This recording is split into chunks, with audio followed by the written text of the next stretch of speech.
오늘 뭐 하나요? 예. 한 자라도 배워야죠. 자, 그 다음에 수업 시작할게요. 이게요. 그 다음에 6페이지 위정편의 제3장의 신출한자 살펴보는데요. 맨 먼저 나온 신출한자가 가지나 할자라는 글자네요. 자, 요 글자가 논을 배우다 보면 옷자락의 뜻으로 풀이 될 때도 있고 제기할 제자로도 풀이 될 때가 있어가지고요. 제음으로도 익히고 자음으로도 익히고 앞에는 의 제자지만 이건 아이 제자죠. 이 아이 제자로도 불리고 뭐 이런 음이 있다는 것도 알아둬야 되는데, 자, 그 글자를 설명해 보는데,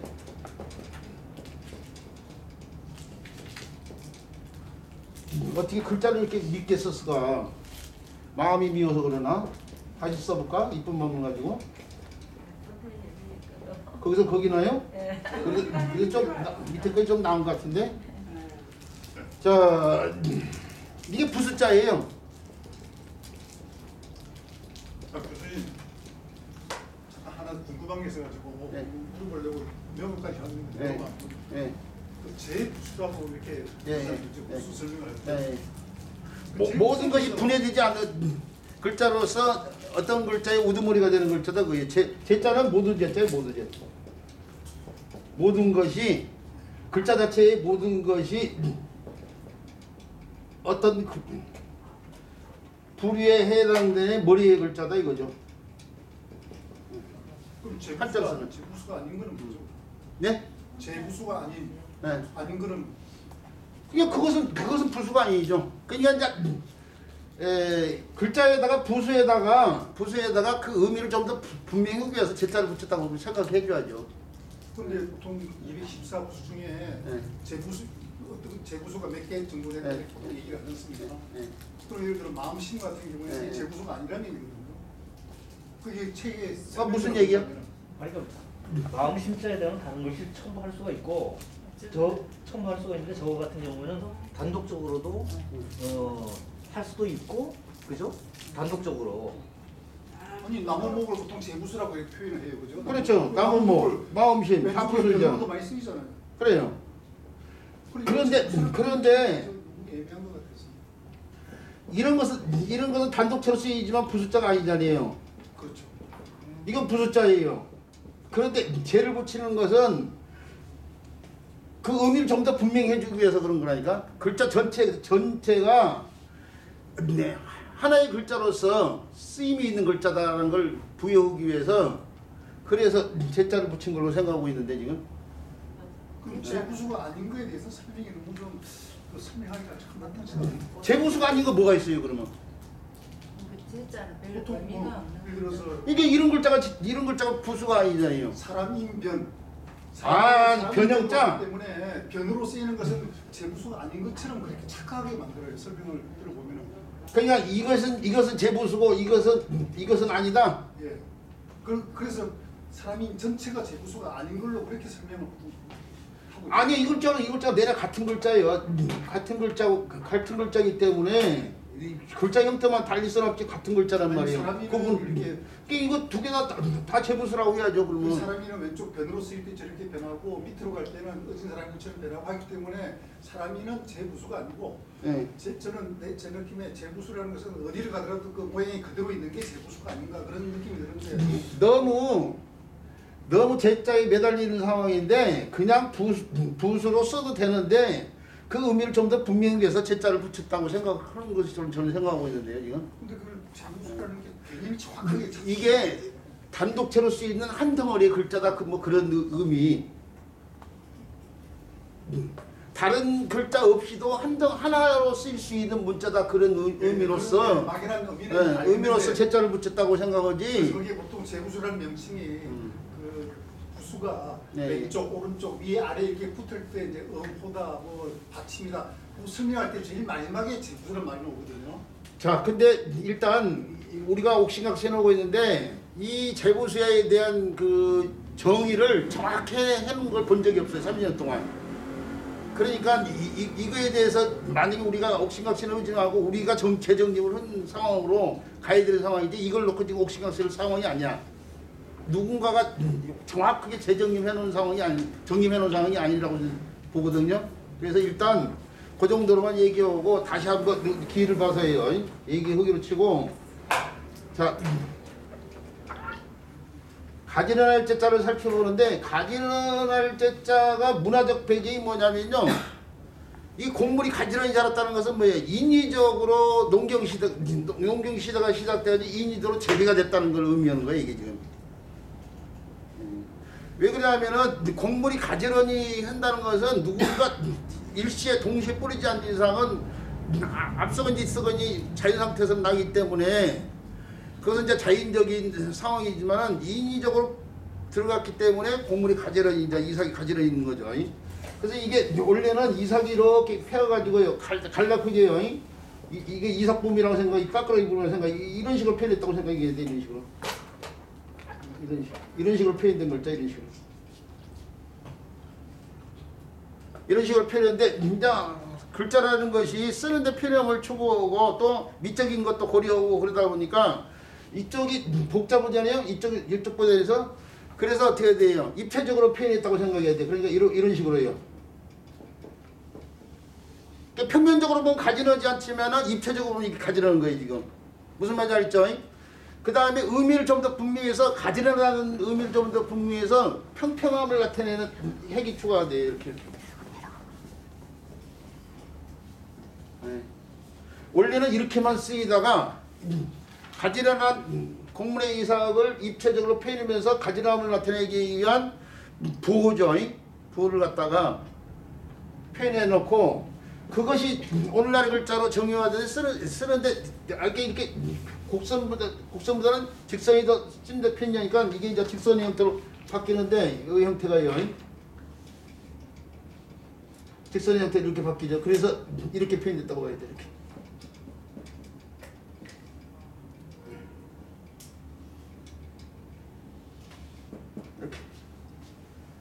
이렇게.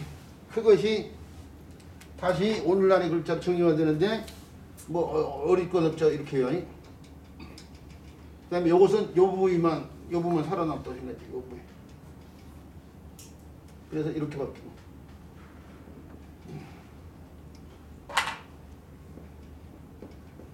이렇게 된 부위에서 요 부위만 살아남다고 생각해요. 요 부위. 요 부위와 요 부위가 생략돼서 좀 세워지면은 바로 이렇게 되는 거죠. 그다음에 요것은 요 부위만 살아남았다고 생각해야 돼. 요 부위. 성시자가 아니죠. 그 다음에 이삭의 줄기가 이렇게 있고 여기는 이삭 줄기까지 이렇게 있는데 가지런함을 나타내는 핵이 들어가면서 오늘날 글자로 정의가 됐어. 자, 오늘날 비록 복잡하게 이렇게 쓰고 있지만은 해초에는 곡물의 이삭이 가지런히 나 있음을 나타내는 글자가 이 가지런할 때죠. 그리고 이 가지런할 제자가 다른 글자 구성에 도움을 주면서 의미 역할하는 글자가 있는데 그런 글자로서 우리 선생님들이 꼭 기억을 해야 될 글자를 제가 임의적으로 자의적으로 빼서 써본다고 치면은 맨 먼저 재는제인데 물이 달라붙어 가지고 물을 건넌다고 해서 건널 제자예요. 제주도 할 때 쓰는 제자죠. 아까 경제 할 때 쓰는 제자죠. 구제를 하다 뭐 할 때 쓰는 제자. 그 다음에 제자가 음역하는 글자로서 칼이 달라붙어 가지고 이렇게 쓰면은 약지을 제자 뭐 이런 식으로 얘기하죠. 칼로 약재를 가지런히 자른다는 얘기요. 지금 재는 제인데 칼로 약재를 갖다가 가지런히 잘라서 진다고 약지를 제자인데 조제할 때 쓰는 글자죠. 정제 뭐 할 때 쓰는 글자. 구충제, 항암제 뭐 할 때 쓰는 글자.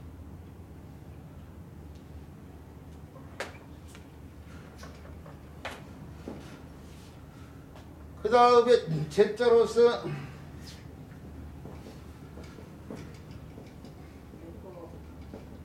그렇죠. 재는 제인데 육다로 해달라고 치면은 육식과 관련돼 있죠. 육체에 배꼽 부분이죠, 배꼽. 제가 요 글자를 그렇죠. 제가 요 글자를 써드린 이유는 우리 선생님이 얘기했다시피 제대열 때문에 그래요. 제대열. 한자를 통해서 어휘력을 신장시켜야 되는데 제대열이라는 용어를 어느 정도 사람이라면 알고 있어야 돼. 우리나라에 어휘력이 좀 있다는 사람들이라면 제대열이 뭔지 아는데 대자가 띠대자고요. 그 다음 혈자가 피혈자인데 우리가 엄마 모태 속에 들어있을 때 태아가 엄마하고 연결되는 것이 탯줄이죠. 탯줄. 탯줄을 통해서 산소도 공급받고 영양도 공급받고 그러잖아요. 몸 밖으로 나와가지고 탯줄이 계속 이어진 상태인데 그 탯줄 속에는 조혈모세포라는 성분들이 많이 들어있어요. 그 조혈모세포가 어디 쓰이냐면은 저 백혈병이 혈액암이잖아요. 혈액암. 혈액암이 온몸으로 돌아 혈액이 피가 오르다니까 온몸에 영향을 받는 암이 혈액암이에요. 백혈병. 그 백혈병 치료 같은데 조혈모세포가 굉장히 유효하게 쓴단 말이에요. 근데 자기가 날 때 탯줄 속에 있는 피이 제대 그 속에 피가 제대열인데 그 피를 사용하면 치료에 도움이 되고 이제 형제들한테도 도움이 되고 그러죠. 그래서 이제 의식 있는 분들 나라에서 오늘날은 이 제대열의 피를 갖다가 따로 이거 보관을 해두거든요. 그 나라에서 또 재정적으로 좀 지원을 해주고 그런 것을 알고 있어요. 정확히 알아보지는 않았지만은 어쨌든 간에 그 조혈모세포를 이용하기 위해서요. 이 혈액은행에다가 이걸 이제 저장을 해놓기도 하고 그러는데 우리 선생님들 이미 이제 상황이 지나갔겠지만은 우리 자제분들이요. 자제분들 뭐 관련돼 가지고는 이 공부해볼 만한 일이거든요. 그래서 이참에 제대에 대해서 좀 알고 있어야 될 필요성이 있어서 배꼽제제를 써봤고요. 그 다음에 진경산소와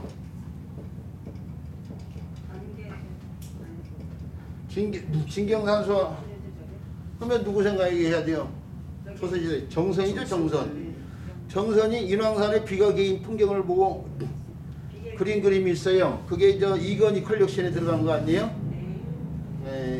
대표적인 이건희 전 회장이 그 갖고 있던 이제 그 내놨죠. 국민들을 위해서요. 그 그림이 그 대표적인 진경산수화에 속하는 그림인데 인왕제색도라고 그래. 인왕제색도. 이 교과서에서 나와요. 이 교과서에 나오는 정도의 그림 제목이라면 알고 있어야 되거든. 그 비결제자, 비결제자. 인왕산에 비가 개인 이제 풍경이 인왕제색도라는 용어죠. 그 다음에 제자로 쓰이는 글자가 이렇게 있는데 이게 앞에서 아이제자 음도 있다고 했죠? 네. 아이제자 음도 있다고 했는데 아이제자 음으로 쓰이는 글자로서 재기할 제자. 몸을 깨끗이 하고 부정을 멀리 마음속으로 부정을 멀리하는 상황이 재기하는 거죠. 그래서 사람들이 옛날 사람들이 중요한 의식 같은 거 할 때 몸과 마음을 깨끗하기 위해서 부정을 멀리기 위해서 목욕 재기도 하고 막 그러잖아요. 목욕 재기할 때 쓴 재기인데 그 재기할 제자예요. 제자예요, 제자예요. 여기는 전부 다 의제자니까 여기는 아이제자에 신경을 써야 돼요. 재기를 하는데 이 의식 같은 거 의식이 하면은 대표적인 게 뭐냐 제사잖아요. 제사. 그래서 요게 저 가진할 제자인데 요 핵을 가진함을 나타내는 두 핵을 빼고 여기다가 무슨 자를 더 집어있냐? 제사 관련되는 글자. 무슨 자요? 보이시자. 우리가 제사를 딴 제사제자, 제사사자에 공통으로 쓰이고 있잖아요. 이게 제사 관련되는 글자잖아요. 그 공통으로 쓰인 글자를 여기다 집어있는데 이게 재계할 제자예요. 재계할 제자.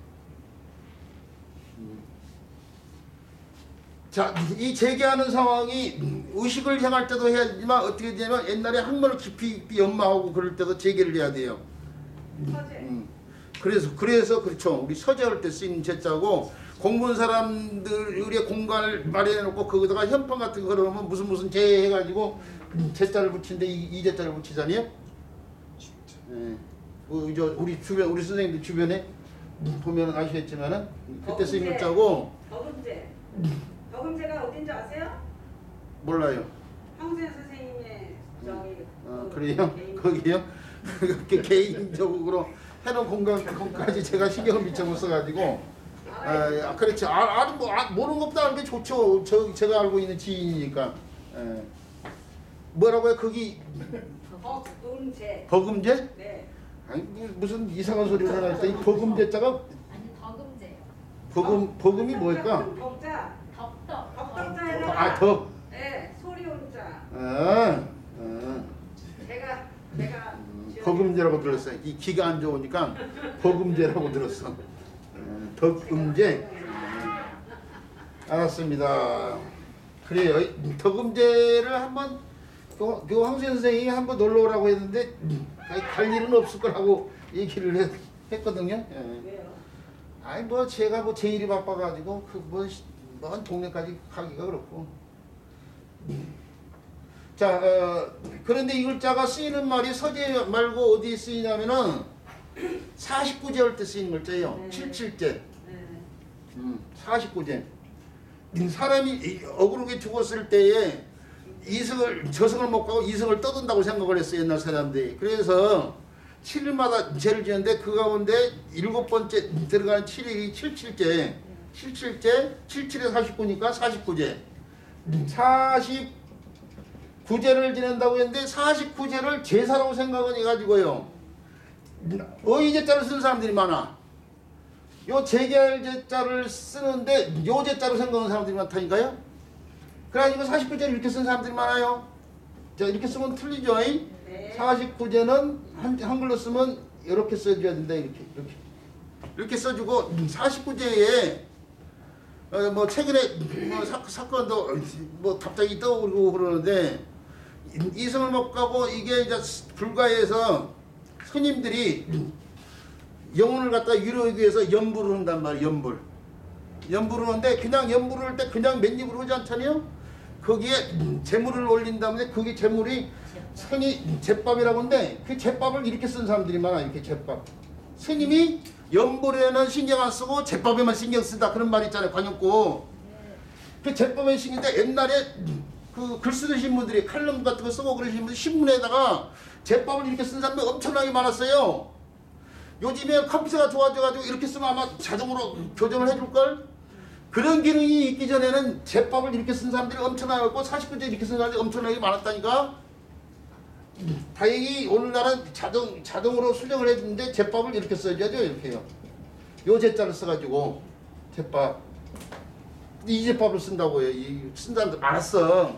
그러면 제가 신문을 많이 차만 타면 차 신문 저 기차간 지하철 많이 타고 다니니까 지하철 위에 이제 앞칸에서 뒤까지 신문이 하나 나올 때까지 계속 차 타고 다니면서 멍하니 다니는 사람이 이해가 안 갔어요. 앞에서 타가지고 뒤까지 가면서 선반 위에 신문이 있는 걸 찾아가지고 신문 하나가 있으면 무조건 끄집어 해가지고 그 자리에 앉아가지고 그 줄 빈다는 그걸 입고 가기 습관이. 제가 이렇게 수업하면서 사람들이 제 수업을 듣고 뭐 그렇게 뭐 여러 가지를 얘기해나오는데 그것이 다 거기서 나왔어요. 제가 지금은 아니지만 남독증이 있어. 막 어디 가서 가만히 있지는 못하고 무조건 뭐 읽는 걸 찾아서 읽어야 돼. 막 행군 같은 군대에서 행군할 때도 막 100km 행군하면 지쳐가지고 막 써내는데 저는 지쳐가지고 옆에 막 흙탕이 젖은 신문지 막 빵쪼가리 막 이런 것도 그 빵쪼가리 그 글도 찾아서 읽고 막 그랬어. 그게 습관이었어. 그게 습관. 그러니까 그런 것을 통해서 지금 이제 이렇게 써가지고 다 얘기를 하게 되는데 어쨌든 간에 신문을 제가 그렇게 많이 봤는데 신문에 이렇게 쓴 사람들이 많았다니까. 이렇게. 근데 이게 틀리고 이게 맞는 거예요. 그래서 이걸 잘 알아야 돼요. 제기할제자예요. 어쨌든 간에 가져낼 제자에 대한 설명이요. 이 정도로만 하고 그 다음에 형보형자.